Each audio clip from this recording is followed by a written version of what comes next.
Coba tebak hari ini kita lagi ada di mana nih? Nah, hari ini kita ada di Lembang Park and Zoo. Yeay! Hari ini kita bakalan belajar tentang hewan vertebrata amfibi. Yeay! Ikutin terus ya. Bala.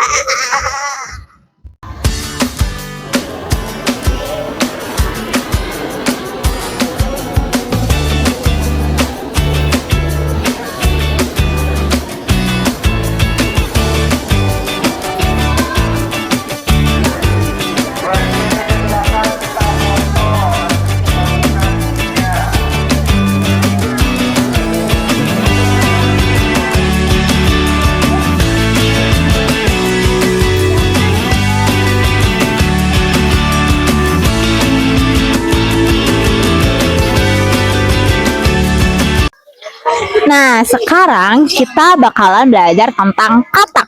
Tapi adik-adik pada tahu nggak sih kenapa katak itu hidup di dua alam, di air dan juga di darat? Dan apakah semua hewan itu bisa hidup seperti katak berada di dua alam? Yuk kita cari tahu jawabannya bersama-sama. Nah, sebelum belajar tentang kataknya, kita harus tahu dulu nih katak itu termasuk dalam kelompok hewan apa. Jadi, katak itu berasal dari kelompok vertebrata. Vertebrata itu apa sih, Kak? Vertebrata adalah kelompok hewan yang memiliki tulang belakang, gunanya sebagai penyangga tubuh mereka, dan juga melindungi saraf-saraf mereka dan mendukung gerakan tubuh mereka. Nah, vertebrata itu terbagi menjadi 5 kelas. Yang pertama ada Pisces, yaitu ikan-ikan. Terus yang kedua ada amfibi. Yang ketiga ada reptil, dan yang keempat ada aves yang berupa burung-burung, dan yang kelima ada mamalia. Itu dia vertebrata. Setelah membahas tentang vertebrata tadi, kita masuk ke ciri-ciri dari vertebrata. Apa saja sih ciri-cirinya? Yang pertama, vertebrata itu mempunyai tulang belakang dan mempunyai rangka dalam yang disebut dengan endoskeleton.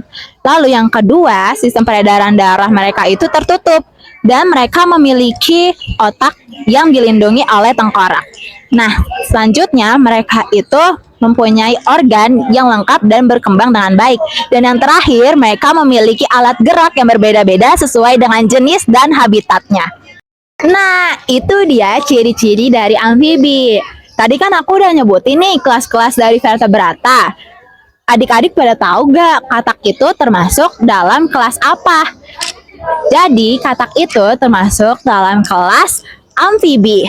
Amfibi itu apa sih? Jadi, amfibi diambil dari bahasa Yunani, di mana mereka mengambil kata amfi yang berarti dua dan juga bios yang berarti kehidupan. Jadi, amfibi adalah kelompok hewan yang dapat hidup di dua alam sekaligus, yaitu air dan di darat. Nah, amfibi itu memiliki ciri khas loh adik-adik. Apa aja sih? Jadi yang pertama, mereka itu mempunyai kulit yang lembab, tipis, dan tidak bersisik. Lalu yang kedua, mereka berkembang biak secara bertelur.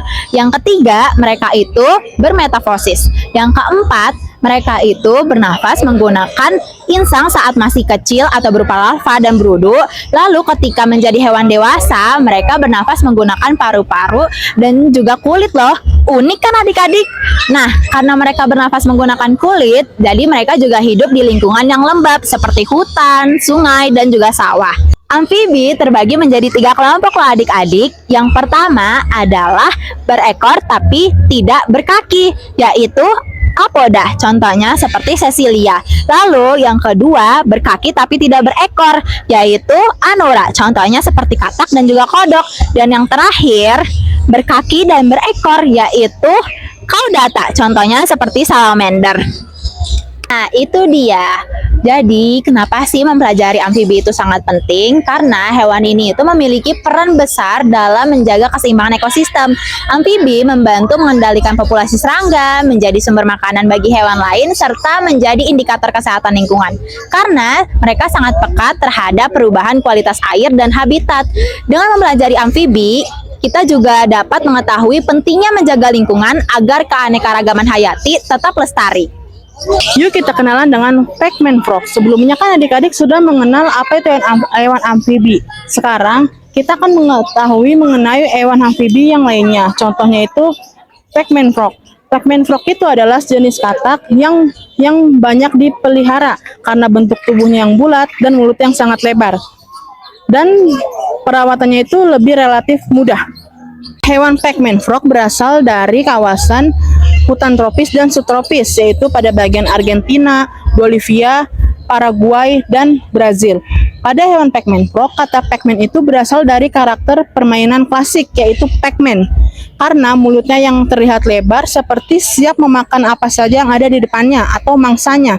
Sedangkan nama ilmiahnya itu disebut dengan Ceratophrys cranwelli.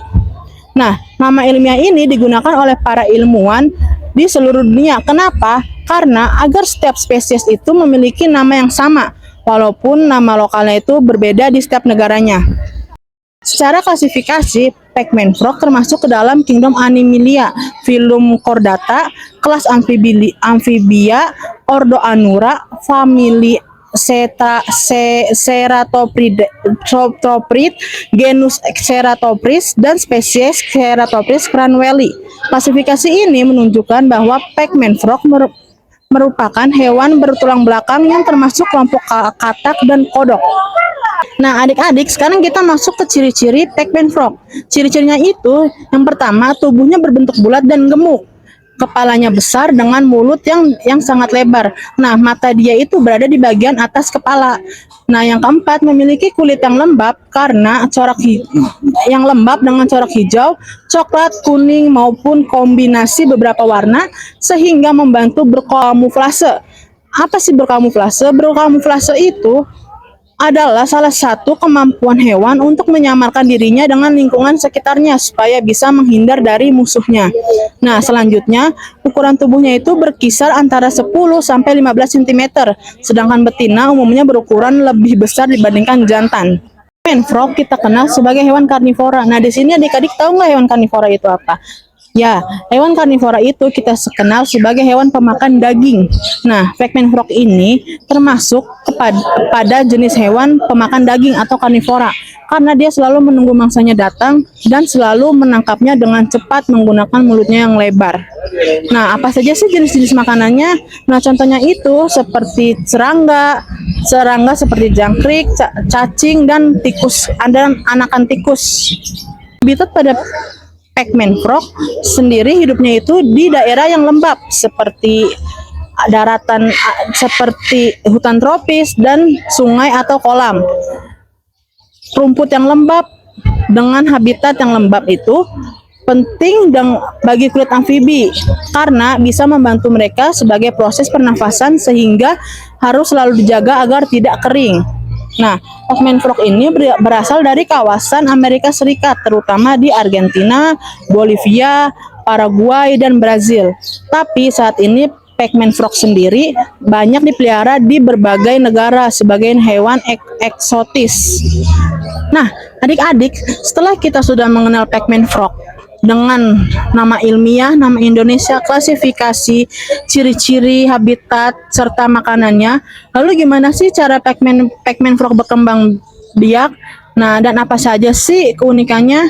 Yuk kita lanjutkan dengan pembelajaran bersama Kakak Ika. Halo adik-adik, di sini kita akan menjelaskan tentang cara berkembang biak Pac-Man frog. Pac-Man frog berkembang biak dengan cara bertelur. Telurnya akan menetas menjadi berudu. Berudu hidup di dalam air dan dia bernafas dengan insang. Nah, berudu mengalami metamorfosis dan hingga menjadi katak dewasa. Pac-Man frog memiliki beberapa cara untuk bertahan hidup. Warna tubuhnya mirip seperti daun atau tanah sehingga mudah berkamuflase. Katak ini juga suka menunggu mangsanya datang. Saat cuaca panas, Pac-Man frog akan bersembunyi di dalam tanah agar tubuhnya tetap lembab. Pac-Man frog memiliki peran penting di alam. Katak ini membantu mengurangi jumlah serangga dan juga menjadi makanan bagi hewan lainnya seperti mamalia kecil, serangga, dan cacing. Karena itu, Pac-Man frog ikut menjaga keseimbangan ekosistem. Menurut IUCN, Pygmy Frog memiliki status Lynch Concam, yaitu berisiko rendah, artinya polusi masih cukup aman. Meskipun begitu, kita tetap harus menjaga habitatnya agar tetap lestari. Pygmy Frog menghadapi beberapa ancaman seperti kerusakan hutan, pencernaan air, dan perubahan iklim. Semua itu dapat mengganggu tempat hidup dan perkembang biaknya. Kita bisa membantu melestarikan Pygmy Frog dengan menjaga kebersihan sungai, tidak membuang sampah sembarangan, mengurangi penggunaan pestisida, dan menjaga hutan sebagai habitatnya.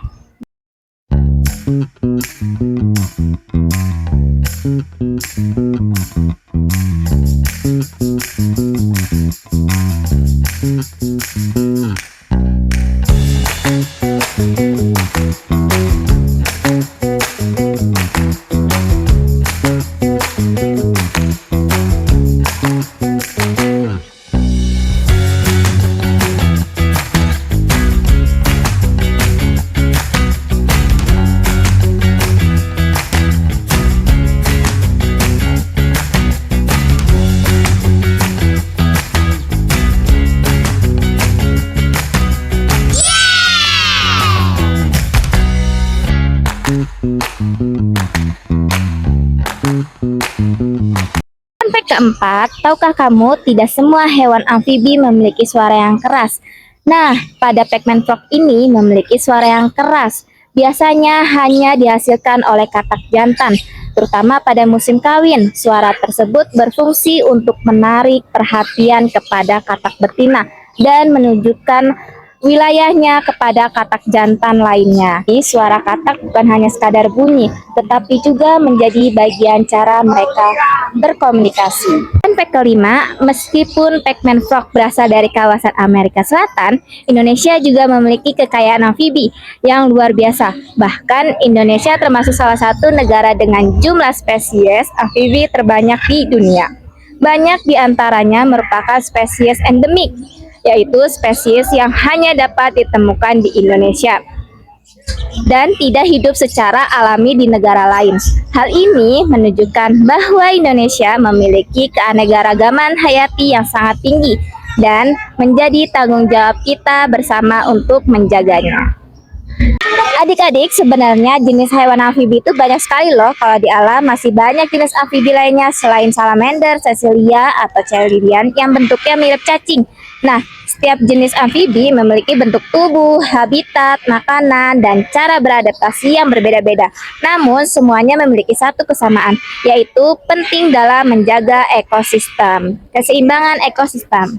Kesimpulannya, amfibi merupakan hewan vertebrata yang memiliki kemampuan hidup di dua alam dan berperan penting dalam menjaga keseimbangan ekosistem. Namun, keberadaan mereka semakin terancam akibat kerusakan habitat, pencemaran, penyakit, dan perubahan iklim.